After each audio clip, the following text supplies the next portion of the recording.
Welcome back to city news. Tenali పట్టణాయిత నగర్లో గల ఎన్ఎస్ఎస్ఎం హై స్కూల్ నందు పాఠశాల విద్యార్థులకు డయేరియా మరియు డెంగ్యూ తదితర సీజనల్ వ్యాధులపై అవగాహన కల్పించారు. ఈ కార్యక్రమంలో municipal health officer doctor Helen Nirmala మాట్లాడుతూ అతిసార వ్యాధి, కలుషిత నీరు, కలుషిత ఆహారం వలన మూతలు లేని నిల్వ ఉన్న ఆహార పదార్థాలు భుజించడం వలన, ఈగలు వాలిన ఆహార పదార్థాలు భుజించడం వలన, చేతులు శుభ్రంగా లేకుండా నీరు ఆహారం తీసుకోవడం వలన వ్యాధికారక క్రిములు శరీరంలోకి ప్రవేశించి వాంతులు విరోచనాలు అవడానికి కారణమవుతున్నాయని, కనుక ప్రజలు అప్రమత్తంగా ఉండాలని కోరారు.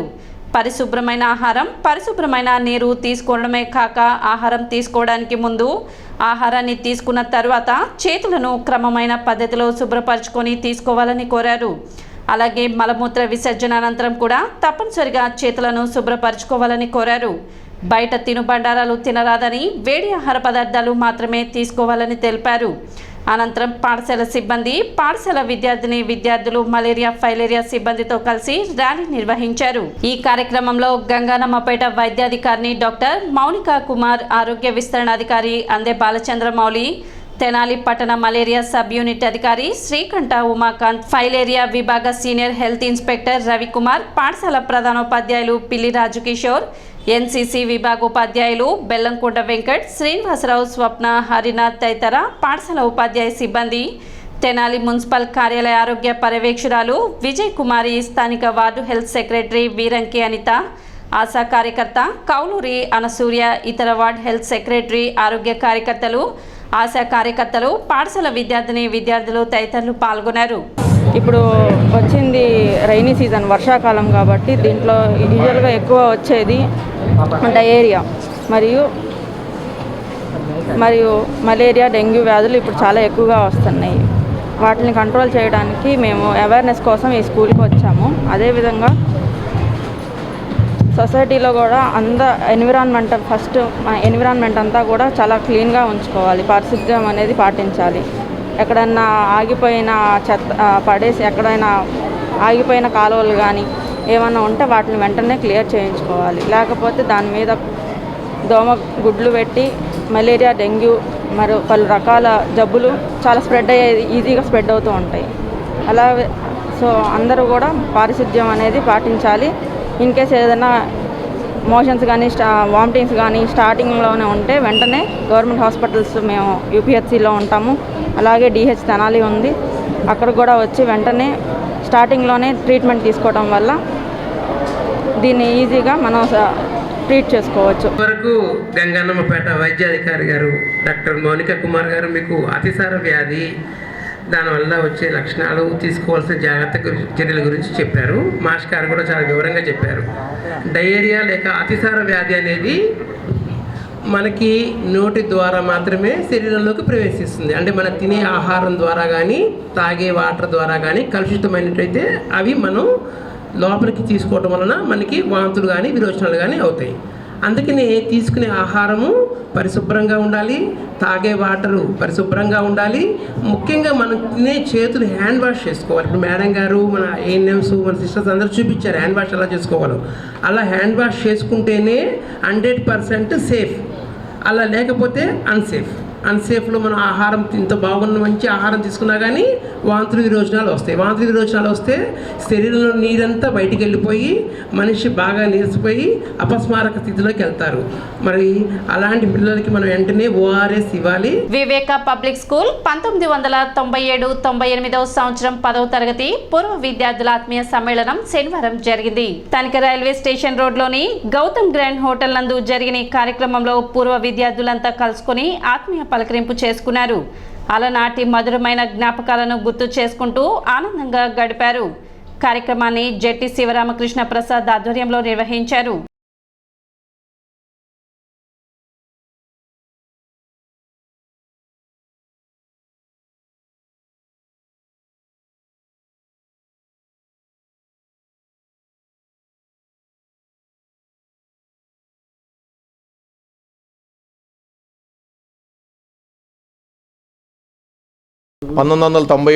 సంవత్సరంలో మేమంతా కూడా తెనాల్లో ఉన్నటువంటి వివేక పబ్లిక్ స్కూల్లో 10th క్లాస్ చదువుకున్నాం.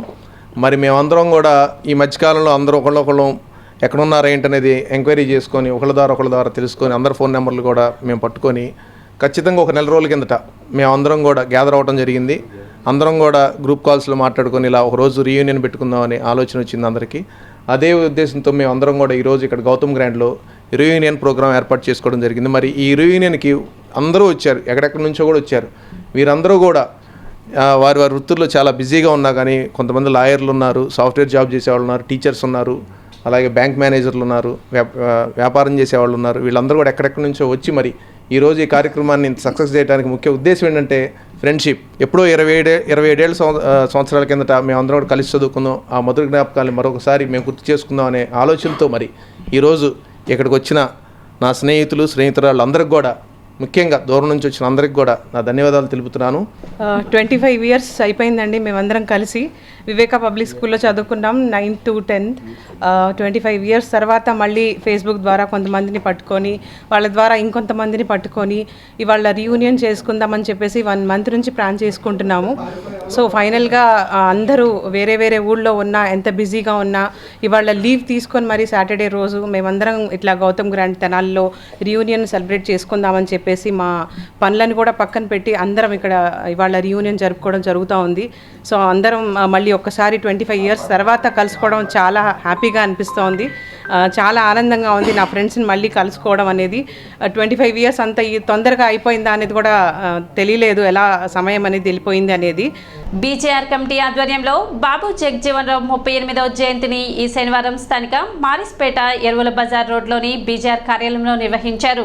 ఈ కార్యక్రమంలో పలువురు ప్రముఖులు పాల్గొని దళిత జాతి అభ్యున్నతికి జగజ్జీవన్ రామ్ చేసిన కృషిని కొనియాడారు. దళితుల హక్కుల కోసం, అంటరాని వారి శ్రేయస్సు కోసం జీవితాన్ని అంకితం చేసిన మహోన్నత వ్యక్తి జగజ్జీవన్ రామ్ అని నివాళి అర్పించారు. ఆయన ప్రతి దళిత బిడ్డకు ఆదర్శప్రాయమని కొనియాడారు. భారతరత్న అవార్డు ఇచ్చి ఆయనకు సముచిత స్థానాన్ని భారతదేశంలో కల్పించాలని, అందుకు అన్ని రాజకీయ పార్టీలు ఏకతాటిపైకి రావాలని కార్యక్రమంలో పాల్గొన్న వారు కోరారు. బాబు జగజ్జీవన్ రామ్ గారి 38వ వర్ధంతి సందర్భంగా మారిస్పేటలోని మేకల సురేష్ గారి ఆఫీస్ వద్ద జగజ్జీవన్ రామ్ గారి చిత్రపటానికి పూలమాలలు వేసి ఘనంగా నివాళులర్పించడం జరిగింది. మరి జగజ్జీవన్ రామ్ గారికి దక్కాల్సినంత గౌరవం మరి దక్కలేదని చెప్పి ఇప్పుడు ఇంతకుముందు మాట్లాడిన వక్తలు కానీ ఇంతకుముందు నిర్వహించిన కార్యక్రమాలు అనేక సార్లు విన్నవించుకోవడం జరిగింది. మరి అనేక మందికి భారతరత్న ఇచ్చి సత్కరించి ఈ దేశంలో గౌరవిస్తున్నారు. మరి బాబు జగజ్జీవన్ రామ్ గారు కానీ మరి ఆయన తాలూకా జాతి వర్గీయులు కానీ మరి చేసుకున్న పాపమో పుణ్యమో అర్థం కాదు. ఆయనకు ప్రాధాన్యతను ఇవ్వడానికి మర్చిపోయింది గవర్నమెంట్, అన్ని పార్టీలు కానీ అన్ని గవర్నమెంట్లు కానీ మర్చిపోయి ప్రవర్తిస్తూ ఉన్నాయి. మరి దీని మీద దళిత, బీసీ, ఎస్టీ, ఎస్టీ వర్గాలు కూడా రాజకీయ ప్రతినిధులు కూడా స్పందించాలా, పార్లమెంట్లో కూడా ప్రస్తావన తీసుకురావాలా. ఈ కార్యక్రమంలో కమిటీ అధ్యక్షులు మేకల సురేష్, సెక్రటరీ సిద్దిల కమలాకర్ రావు, ప్రొప్రైటర్ పొన్నగంటి రత్నాకర్, న్యాయవాదులు ఇందుపల్లి రాజారాం, సుద్దపల్లి మురళి, ఏ జాస్మిన్, ఎంఆర్పీఎస్ మాజీ పట్టణాధ్యక్షులు కొండమూది బోసుబాబు, కొండమూది రమేష్, పినపాటి రాజేష్, కటవరం వినోద్, పినపాటి జనార్దన్ తదితరులు పాల్గొన్నారు. తెనాలి బీజేఆర్ కమిటీ ఆధ్వర్యంలో దళితులకు ఎనలేని కృషి చేసిన బాబు జగజ్జీవన్ రామ్ గారి 38వ వర్ధంతి ఈరోజు మా పెద్దల ఆధ్వర్యంలో ఇక్కడ నిర్వహించుకోవడం జరిగింది. తెనాలి బాబు జగజ్జీవన్ రామ్ కమిటీ తరఫున జగజ్జీవన్ రామ్ గారికి భారతరత్న ఇవ్వాలని మా కమిటీ తరఫున డిమాండ్ చేస్తున్నాం. ఆయన సేవలు ఏ ఒక్క శాఖలో పనిచేసినా కానీ ఆ శాఖలు ఎంతో ఉన్నతంగా వెలుగొందాయి. దళితుల అభ్యున్నతికి ఆయన ఎనలేని కృషి చేశారు. ఆయన కృషిలో భాగంగా ఈరోజు మేమందరం ఇక్కడికి వచ్చి ఐక్యంగా ఉన్నామంటే వారు చేసిన కృషే. వారి యొక్క భావాలను ఆదర్శంగా తీసుకొని అందరూ ముందుకు కొనసాగాలని కోరుతున్నాం. అనంతరం ఐతానగర్లోని బాబు జగజ్జీవన్ రామ్ విగ్రహానికి పూలమాలలు వేసి నివాళి అర్పించారు.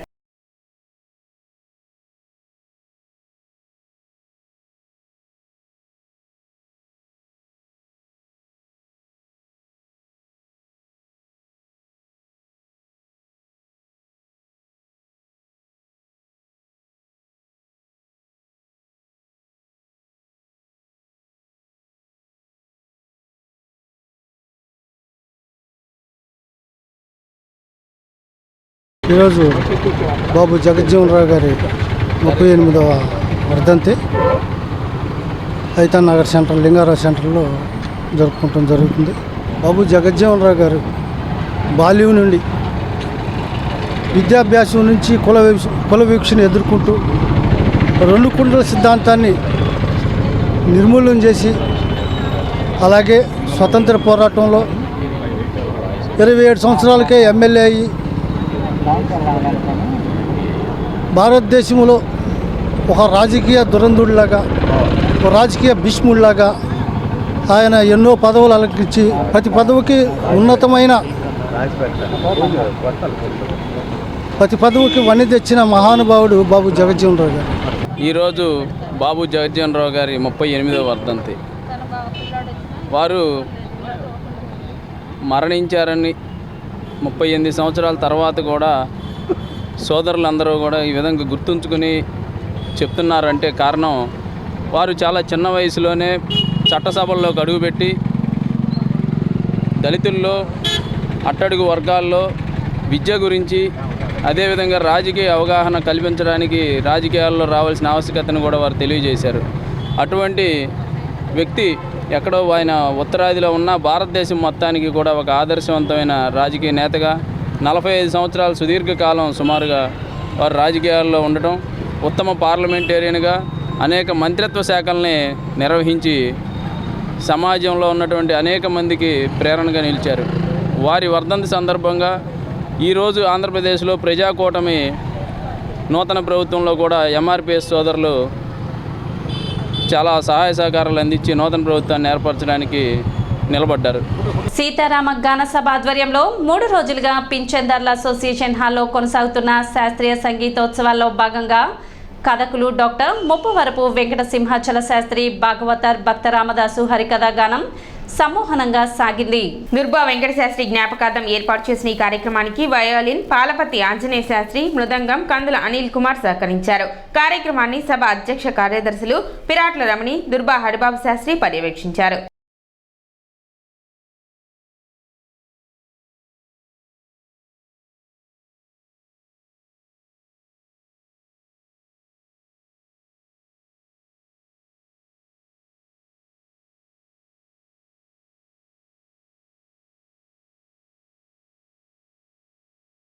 భగవంతుడిని ఏదడితే అడగకూడదు, ఏది అడగాలో అదే అడగాలి.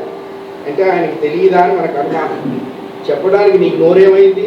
32 పళ్ళతో కనపడ్డ స్విగ్గీ జొమాటో అన్నీ తింటున్నావు కదా, చెప్పడానికి నీ నోరేమైంది? చెప్పుకోవాలి.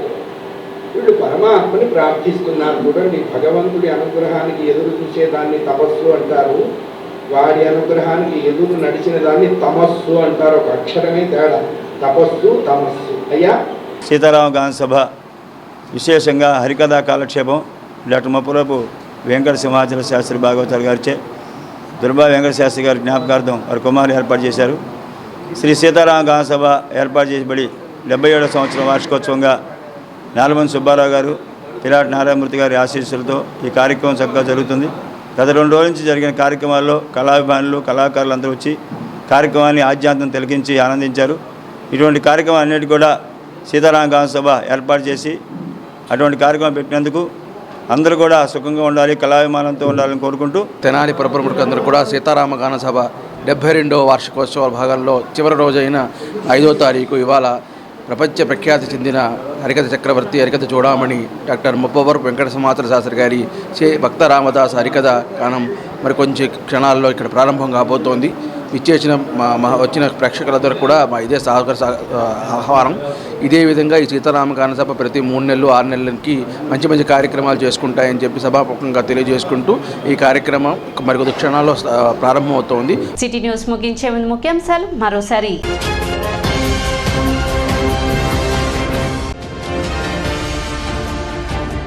పట్టణంలో ఘనంగా స్వాతంత్ర సమరయోధులు, సంఘ సంస్కర్త, మాజీ ఉప ప్రధాని డాక్టర్ బాబు జగజ్జీవన్ రావు వర్ధంతి వేడుకలు.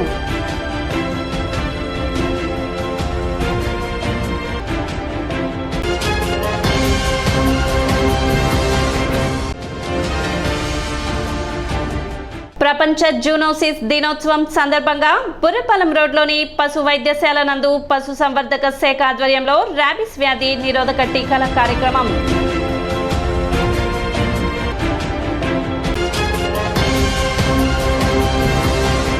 సిటీ న్యూస్ ఇంతటితో సమాప్తం. నమస్కారం.